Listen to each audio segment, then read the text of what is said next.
vais essayer de vous parler de résilience et qualité de l'air. Donc déjà, je vais essayer on va se prêter un petit jeu que je vais faire appel à votre mémoire, un petit jeu que vous avez dû jouer durant votre temps d'enfance. Vu le public, je pense qu'il n'est pas si loin que ça. Vous avez dû jouer à un moment ou à un autre à essayer de retenir votre respiration le plus longtemps possible.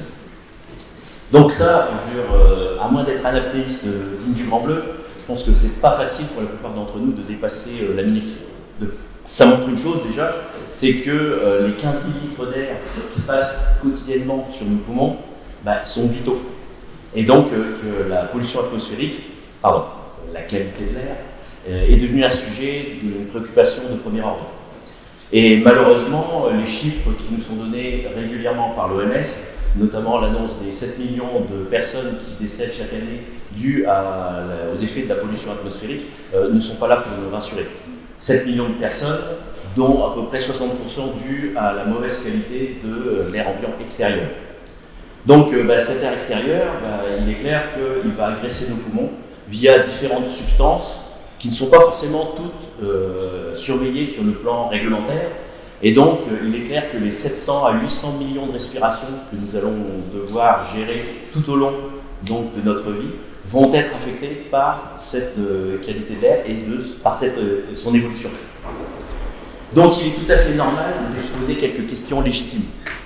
Tout d'abord, qu'est-ce que le bon air que l'on recherche tous ? Ça, il est clair qu'on cherche tous. C'est une bonne qualité de l'air. Ensuite, cet air est-il réellement nocif pour nous, quel que soit l'endroit où je me trouve, chez moi, à l'intérieur, proche des axes de circulation, proche d'activités industrielles, ou même éventuellement en race campagne. Donc finalement, d'où vient ce salaire de la peur ? Tout le monde a peur de respirer maintenant. Et enfin, on sait via les médias qu'il y a un lien entre la pollution atmosphérique, la qualité de l'air, et donc la météo. Mais finalement, quelle est sa réelle nature ? Et finalement, comment réduire l'effet de cet air qui peut être de mauvaise qualité sur ma santé ? Donc en fait, essayer d'avoir une attitude de résilience. Alors moi qui suis un cinquantenaire bien passé, qu'est-ce finalement est résilience, être résilient, qu'est-ce que Donc là, j'ai fait appel à ma formation, donc de latiniste distingué, qui m'a permis de retrouver le sens, l'étymologie originale. Mais bien sûr, après, avec les études d'ingénieur chimiste, on m'a surtout déjà lié le caractère résilient en physique, avec notamment la résistance des matériaux, la fameuse RDM. Et donc, c'est grâce à ça que j'ai pu apprendre, par exemple, que l'acier du Titanic, à la température à laquelle il se trouvait, était loin d'être résilient. Donc après, désolé pour le côté professoral, je suis professeur en chimie, j'ai appris également d'un bon vieux principe émis en 1884 par M. Le Chatelier, qui touche aux équilibres chimiques et qui vous est énoncé ici, qui dit simplement que lorsqu'on impose une modification en concentration, température, pression à un système en équilibre, cet équilibre va réagir. Il va réagir justement pour revenir à un état d'équilibre en essayant de minimiser la perturbation qui lui est imposée. Donc, ok. Donc ça, pour moi, science dure et résilience, c'était un mariage qui me semblait assez logique. Mais bien sûr, comme vous pouvez le voir, et comme je pense qu'on a dû vous le présenter, la notion de résilience a été aussi appliquée à des sciences un petit peu plus douces, notamment en termes de psychologie, pour le soutien en cas de traumatisme, et le soutien psychologique pour des personnes qui ont subi un choc traumatique. Excusez-moi, voilà. Donc, et également en écologie. Donc, mais écologie, attention, moi c'est la vraie, c'est-à-dire la science des relations de l'être vivant avec son environnement. Et donc c'est là où on peut distinguer deux types de résilience. Donc j'ai pu distinguer deux types de résilience, la résilience écologique et la résilience en ingénierie. La résilience écologique, ça c'est assez classique, c'est la mesure de la persistance d'un écosystème à réagir aux perturbations qui lui sont imposées, tout en essayant de se maintenir. Et enfin, bien sûr, la résilience en ingénierie, elle, c'est plus un côté plus général qui s'applique au traumatisme, au choc type incident, vous avez, je dirais, une situation vers laquelle il faut revenir, une situation d'équilibre, et cela le plus rapidement possible. Ce qui veut dire que, en tout cas à mon niveau, j'ai compris que la résilience avait été à un moment orientée plus vers une notion de court terme, en fait, en termes de réaction à des chocs, je dirais des applications type catastrophe naturelle, incendie, en s'éloignant un petit peu de la notion de long terme qui, elle, est plus à associer au niveau des risques ou stress diffus, type changement climatique ou pollution atmosphérique.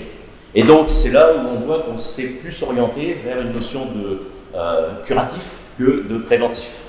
Et donc, c'est là où il va falloir essayer de réagir et notamment de se demander qu'est-ce que ça peut nous apporter en termes de résilience et qualité de l'air. Finalement, quand on regarde et qu'on tape sur Google résilience et qualité de l'air, on commence seulement à avoir depuis quelques années un nombre de publications assez important et on voit que c'est un domaine qui est en plein essor. Alors, tout simplement, si on peut essayer de résumer le mode de fonctionnement des gens, on est en fait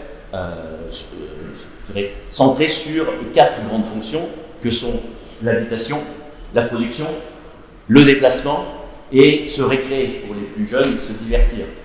Donc ces fonctions sont, je dirais, interdépendantes entre elles. Et bien sûr, elles auront un effet et elles seront affectées par la pollution atmosphérique. Et automatiquement, cela va induire une pression économique et sociale qui va induire une réponse de la réglementation, une réponse réglementaire, une réponse régalienne, qui elle-même va induire un impact sur les fonctions et donc par effet de domino sur la pollution atmosphérique. Donc, il est clair que ces différentes modalités vont être affectées par le problème de qualité de l'air et donc c'est là où il va falloir les faire changer de façon à nous permettre d'être plus résilients. Et c'est là où il y a divers champs d'investigation intéressants dans le domaine de la recherche. Alors, en n'oubliant jamais, on fait de la recherche, on est des scientifiques, ne jamais oublier de bien définir quel est l'objectif que l'on se fixe pour pouvoir vraiment aboutir à un résultat qui soit interprétable et surtout compréhensible. Donc, si on regarde le problème de la qualité de l'air, force est de constater qu'on est en train de changer de modèle. On a un modèle qui nous a été induit au début des années 80 par les directives européennes. Et ce modèle est en train de changer, ou du moins il a atteint ses limites.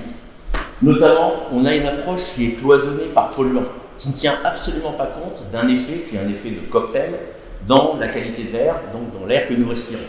Et ça, c'est vraiment, je dirais, un reproche qui nous est émis de la part des spécialistes de la santé.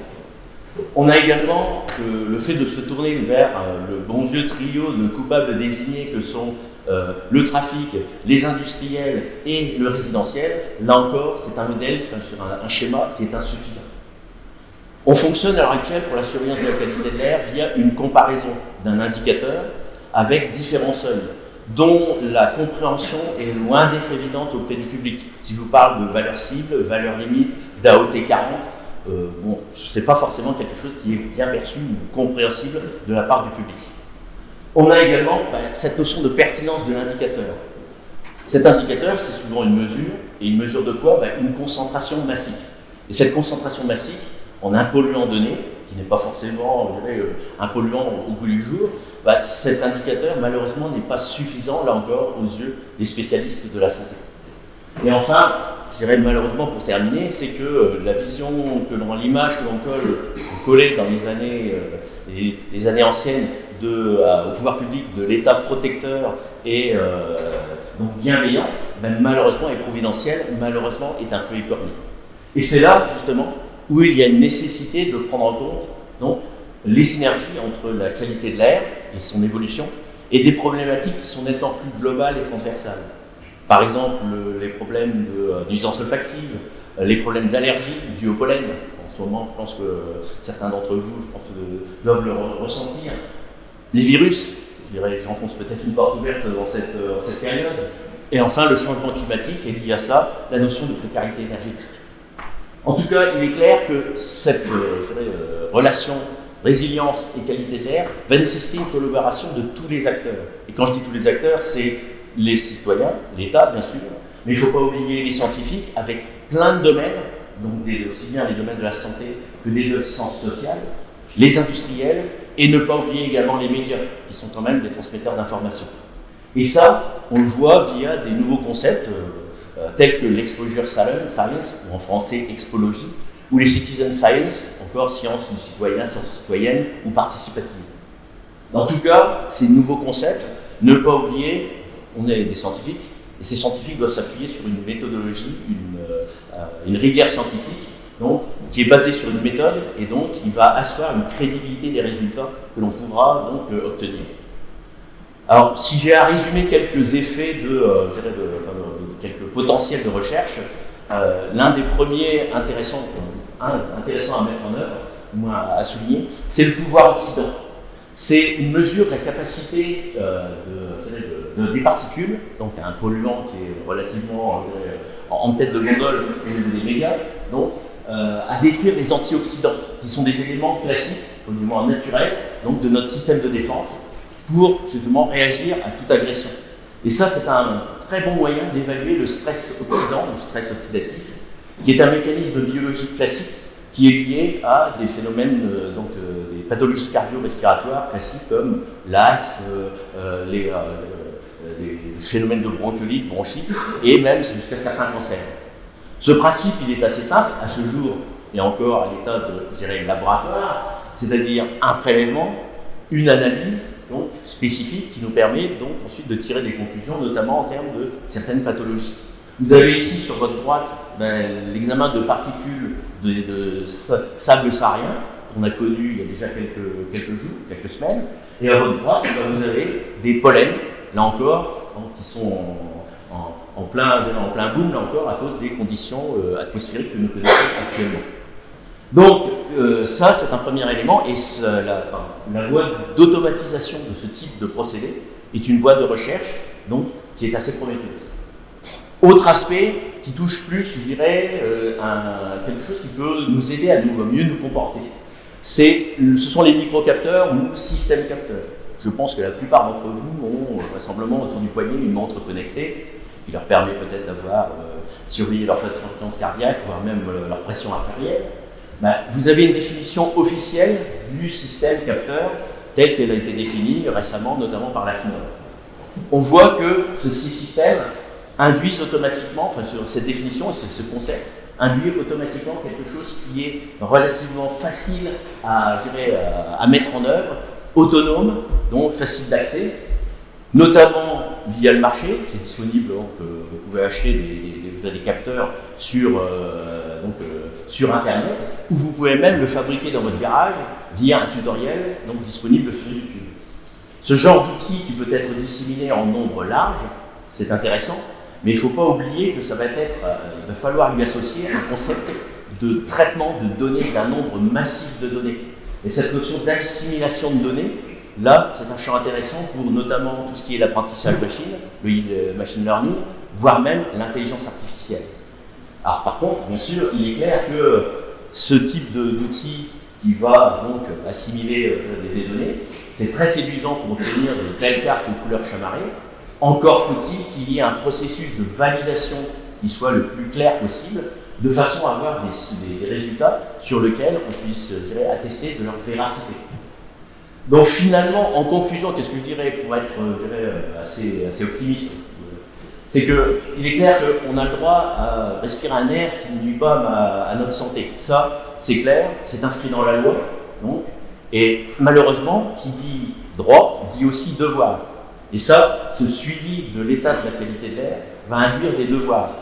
Et c'est là, par rapport à donc, cette notion de devoir, qu'il y a des champs de prospection très intéressants au niveau de la recherche pour pouvoir élaborer des outils qui soient relativement utilisables facilement, qui soient surtout motivants pour ceux et celles qui vont devoir les appliquer, et qui aussi puissent montrer une efficacité qui soit éprouvée. Et ça nous aidera à rentrer justement en résilience.